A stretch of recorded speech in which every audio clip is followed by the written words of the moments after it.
Hey everybody, Jim Edwards here along with Stu Smith, and welcome back to the Sales Copywriting Content Marketing Hacks podcast. This is episode 85, where we're going to talk about your offer.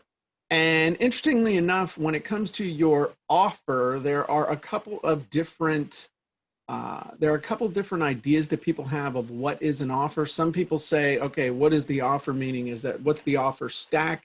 What are all the things that they're going to get?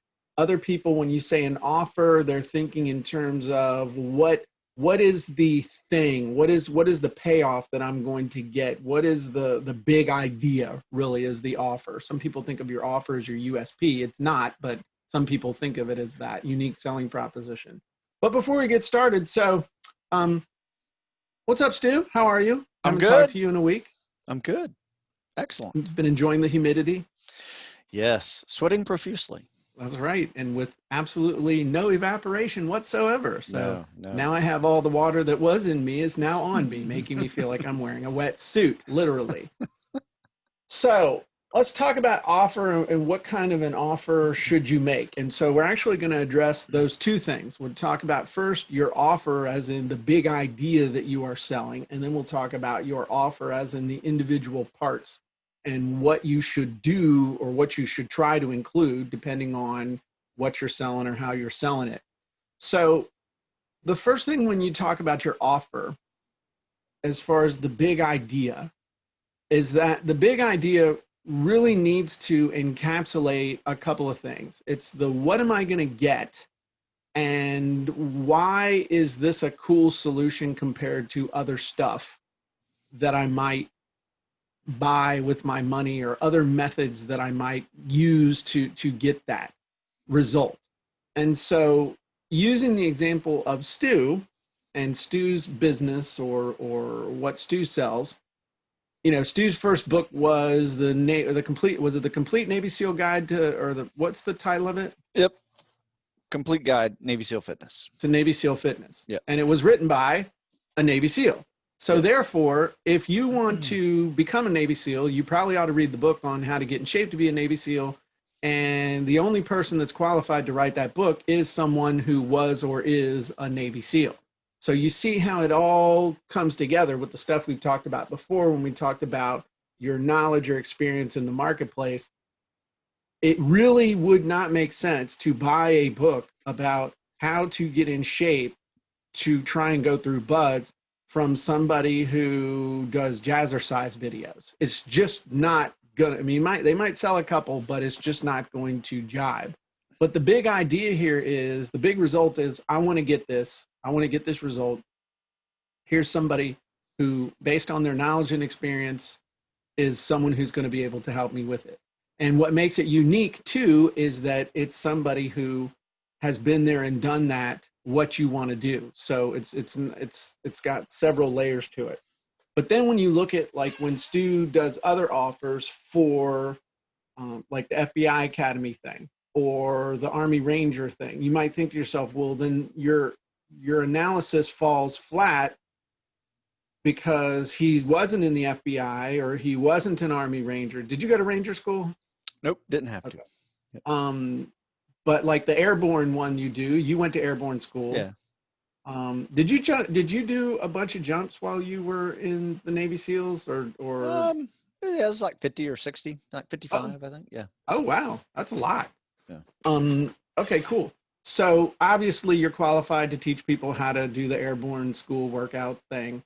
But ultimately anybody who wants to go to the FBI Academy or the Police Academy, what makes it unique is, hey, I want to go be a police officer. I want to be in the firefighter. I want to go to the FBI Academy. And here's a Navy SEAL who's going to teach me how to get into shape.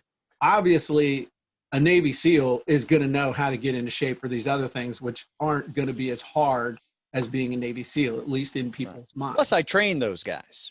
So plus you train those guys. Yeah. So, you know, the offer has got to make sense. It's got to be unique, and it's got to make sense that it's coming from you. This is where we kind of bring together the last few episodes that we've been doing. It's really that offer is the confluence of your knowledge, your experience in the market. where the people look at that and they go, you know, it makes total sense to buy this from somebody. Jesse says she's supposed to be in jazzercise class right now. That's fine, Jesse. That's fine. Nothing wrong with And jazzercise. jazzercise being taught by Stu Smith might not be a good class. I can tell you that right now. I have Do you no have rhythm? No. No rhythm. And I doubt he looks good in a leotard. Yeah. So sure I don't. Or those silky shorts that I've seen those guys doing the jazzercise stuff. So the point though is that your offer from the big idea thing just has to make sense. And so, for example, like Jessie sells, or she does Facebook training for chiropractors. Well, it makes sense that she does that because she helps run her husband's chiropractic business. So she's the one that's responsible for bringing people through the front door. So Nice. It makes perfect sense for her to be doing that, as opposed to someone who knows how to do Facebook ads who just happens to say, oh, chiropractors are a good market. Let me target chiropractors. I mean, it could make sense if you went and found some chiropractors and did it for them and said, hey, look, I know how to do this. I want to do this for you. I want to build up my case studies. And then once you have those case studies, then it makes sense. Hey, I did this for local ones. Now I can help anybody do that anywhere. So the offer just has to make sense. And we're all relatively intelligent. Okay. You know, when an offer doesn't make sense to be coming from you, or the positioning of it, or it doesn't make sense with somebody else. It would not make sense, honestly, even though I've had people tell me, Jim, you should do some kind of a workout thing. I'm like, why would I do that? That's what Stu does. That's not me. I'm just the formerly fat guy that now does what Stu tells me and stuff. Yeah, you're my poster child. It does for what not to do. Seriously though, I mean, just because you can doesn't mean you should. When it comes to an offer, there's a lot of offers that I could make, that I could do, but it doesn't mean that I should. Could I teach people how to make software? Yes. Should I? Nah, not really. It's not my thing. You know, the one that I didn't see though, like Stu says, you know, when we talked on the Jim and Stu show live on Facebook, talking about getting inspiration, sometimes you don't know where inspiration is going to come from. I never thought that I would have a book about copywriting. Even 5 years ago, I never would have thought that I would have had a book about copywriting. But when I looked back at all the sales letters that I wrote and all the people I trained on how to sell the things that I was teaching them how to make with multimedia products and video courses and ebooks and and mini sites and all that stuff, it actually made perfect sense for me to do that because I figured out a way to teach people how to do it super fast and to get really good results. So sometimes the perfect offer is so obvious in front of your face, you need other people to help you understand or see what your offer might ought to be. If that makes sense. Absolutely. Any thoughts, Stu? Yeah, absolutely. I will say this. When you first told me it is more about sales copy and, you know, and the offer combined in there, you know, that what I am selling, it should not be what it is. It's what it does. Right. Right. That is where I have completely changed the way I write offers now, you know, to make sure that, you know, whatever I'm selling, it's just not a book about calisthenics and cardio. Right. Yeah. It is a book that allows you to reach your goals without. Right. Wow. Sorry, that's my politically incorrect ringtone. That should not have come through. So I had on do not disturb, but there you go. Proceed. That happens. No, but you know, like it's not what it is, it's what it does. Right. My book about calisthenics and cardio is, you know, I would not write, hey, it's push-ups and sit-ups and pull-ups and running. Right. It's a program that allows you to reach your goals whenever you cannot make it to a gym and you have no equipment whatsoever, you know, because you're so that's busy, the result. You're scared of, you know, getting sick, you know, that's Yeah, that's Yeah, what it does. that's what it does. That's the result. This is a proven system to get and stay in great shape if you can't or don't want to go to a gym and don't have any equipment other than yourself and a pair of sneakers. Right. That's I mean, Yeah. that's a So hell of a result. when we think about offers, you really need to remember that one line. I do that for everything I write now. Yeah. It is what it does. So what it does, not what it is. Yes. And the thing is, with that thing, even when the gyms do start opening up again, you can say, hey, look how much time you'll save. Let's say you drive to the gym takes 20 minutes. Let's say it takes 20 or 30 minutes to get to the gym. Then it takes another 10 minutes to find a place to park, get in, find a locker, get changed, get your stuff together, lock your stuff up, go see that the machine you want to use is in use by somebody else. So you loiter around, hope they'll get the hell off. They're sitting on the machine looking at their phone, and finally you ask, hey, can I get in some reps? I'm almost done. God, I want to bitch slap somebody when they do that. And then you want to, and then you're sitting there. So it ends up being 90 minutes to 2 hours to get in 35 to 40 minutes worth of working out. Heck, the time that you would have spent driving there and back, you could get a really good workout in and get a shower and get on with your day. Plus, not to mention saving hundreds in gym fees and all the gas you burn. So doing this is great for the environment, great for your health, and great for your time. Gives you more time to spend with your family. That's what it does. Right. Love it. And Like that's important. Yeah, it's So part of your offer. exactly. That's your selling what it does, not what it is. So as far as we've talked about the offer, the big idea of the offer. So now mechanically, what should an offer entail? And there's a bunch of different ways to look at this. There's a bunch of ways to make it more complicated than it needs to be. Yeah. There's a bunch of ways to make this just feel like you want to rip your eyeballs out with a blunt spoon, or you can just think about it simply. What you're selling is the result. So there's always the one single biggest payoff, or I call it the elephant in the room, the thing that they need to do. That's the core of your offer right there. So if it's learning how to do calisthenic workouts, then the book, the main part of the book is here's all the stuff you can do. And then remember, I asked you, or maybe it was on the live show, I said, hey, now what about people with different skill levels? And you said, oh yeah, I that's fine. I got divided up into 3 parts. I got beginner, intermediate, and advanced, or, fat, medium, and small. It's whatever, you can do. And so that's the first objection that people are going to have is, what's the biggest objection somebody's going to have to my product or to my offer? And in this case, it's usually it revolves around skill, time, or money. Those are the 3 biggest ones. All right. So skill, I'm not in good shape. Okay, well, no problem. I've got beginner stuff. I got intermediate. I got advanced. So I've got the book divided up this way. No problem. So in your product, how could you address a skill issue? Okay, the next, so skill, time, money, resources are the 4 big ones. And money and resources are pretty closely related sometimes, but sometimes not. So skill, time, money, resources. So time, how long is this going to take? How long is it going to take for me to get results? There's time really has 2 issues when we're talking about here. It's how long is it going to take me to get results, and how long is it going to take me to implement what you are giving me? So, that's why a 12-hour course, you might, man, it's got 12 hours of videos in it. You're thinking like that's a good thing. And the person you're trying to sell this to is like, 12 hours of videos? Holy crap. Can't you teach me a little quicker than that?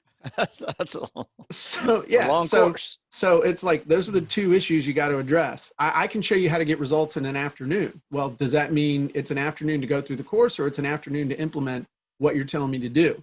It's a fine line, but again, that's something that you have to address the time on both of those issues. All right, so time, skill, time. What was the second one? What was the third one? Money, resources. Skill, time, money. Okay. how much is this going to cost?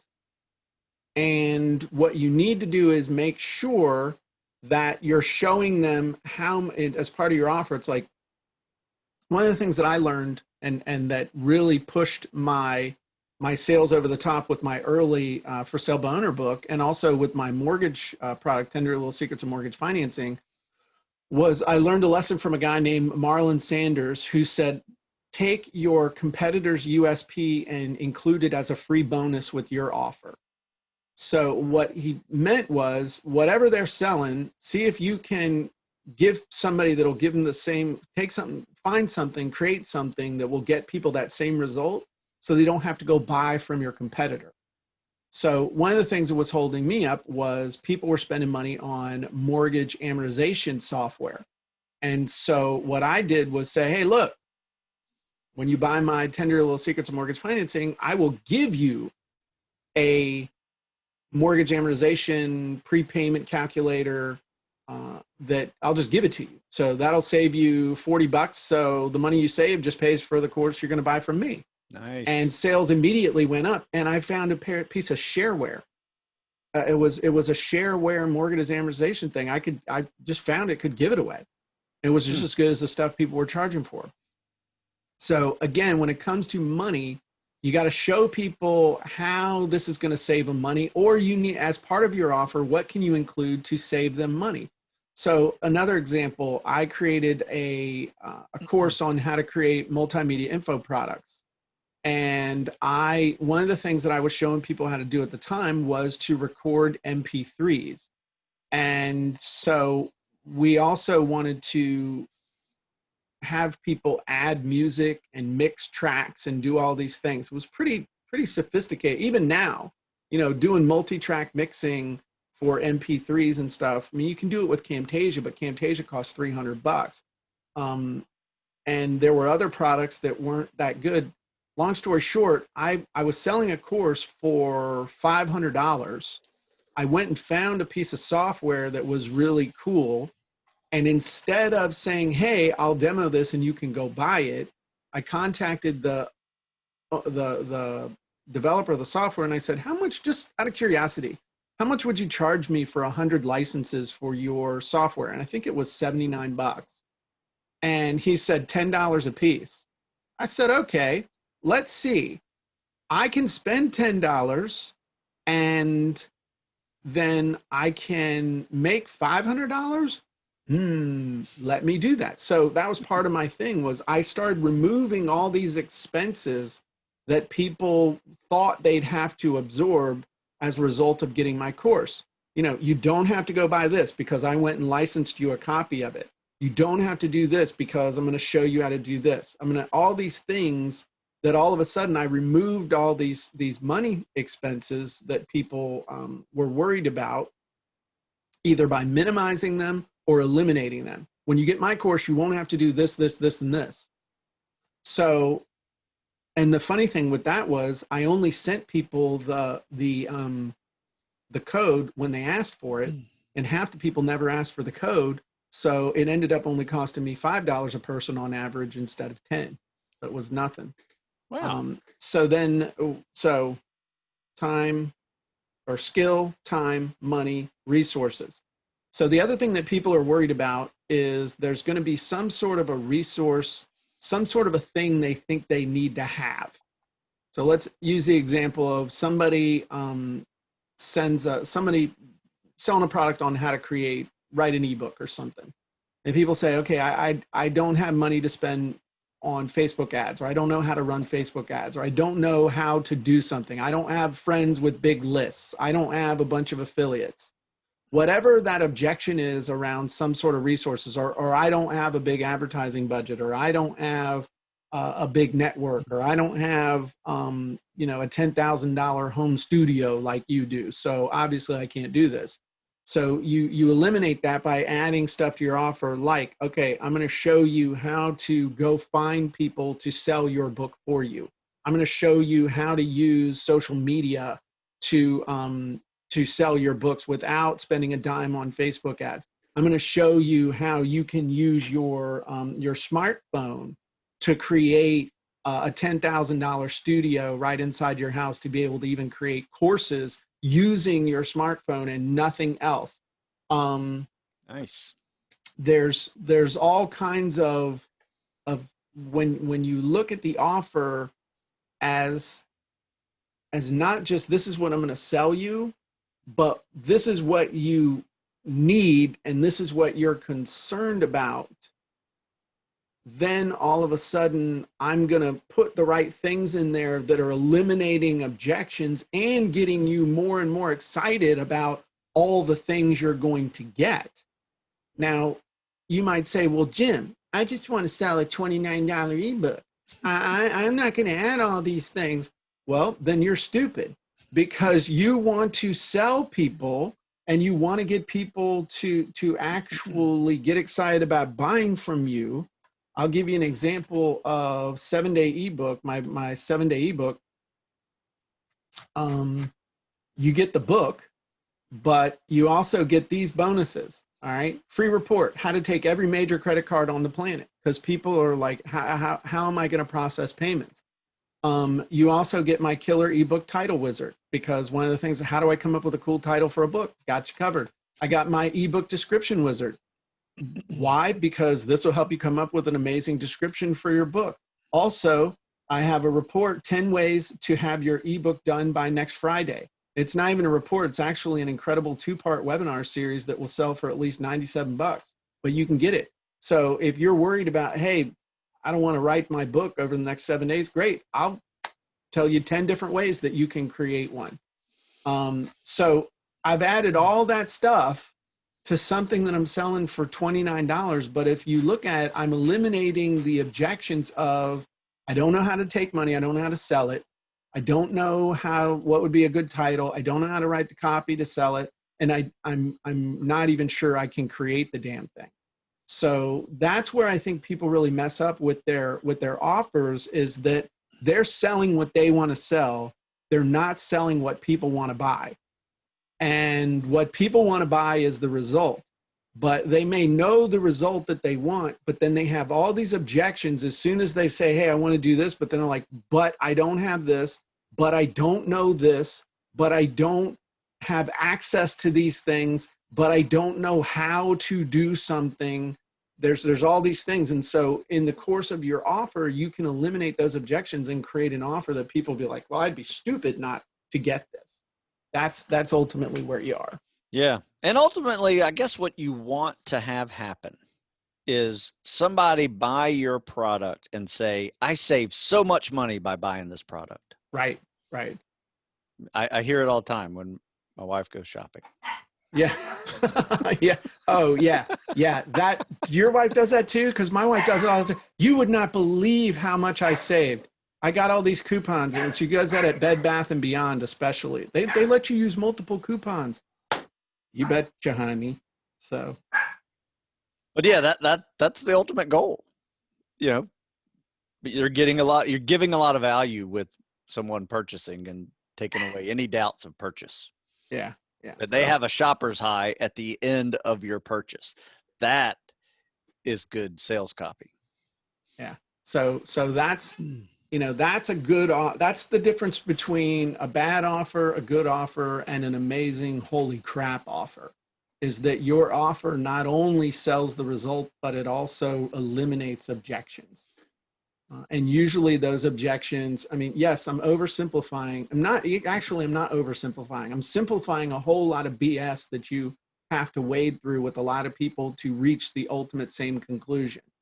Overcome their objection when it comes to skill, time, money, and resources. And you're pretty far down the field and can bull your way over the finish line, touchdown, whatever, goal line. He shoots, he scores. Steve Smith, yay! No, that was good. That was a good definition of explaining the offer, because you have a product. That's great. So what? Yeah. Yeah, but people are worried about these things before they pull the trigger.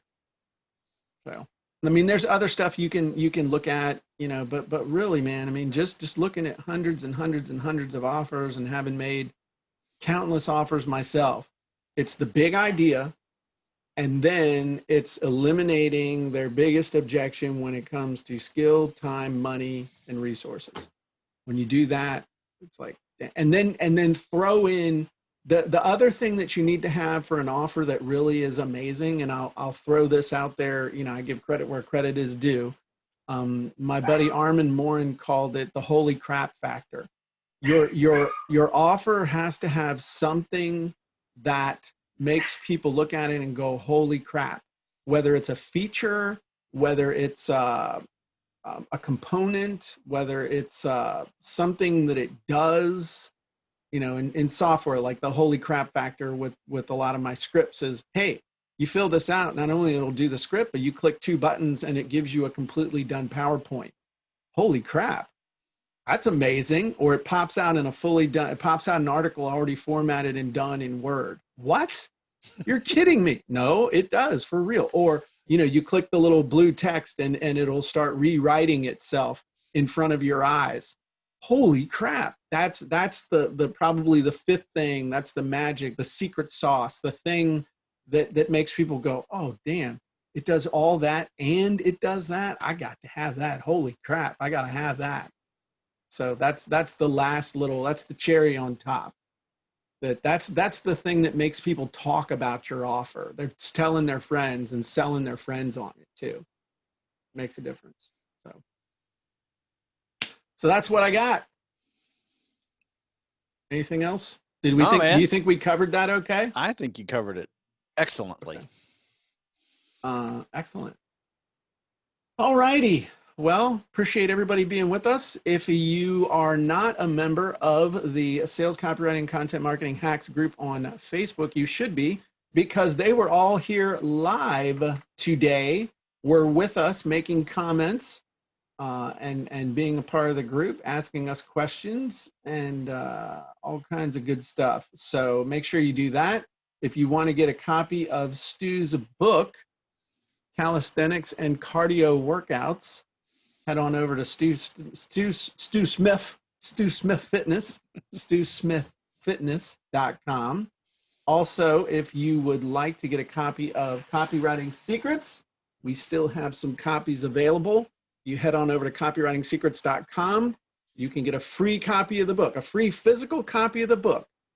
All I ask is that you just pay a small shipping and handling to prove you're serious about taking action. Because, I mean, if I pay for the book and I pay for the shipping, people would take advantage of me, and that's not really nice. You wouldn't do that. I know you wouldn't do that, but some people would. That's why I have to ask for the shipping and handling. But anyway, pick up a copy of that. I'm Jim Edwards. Stu Smith. And everybody have a great day, and we'll talk to you soon. Bye-bye, everybody.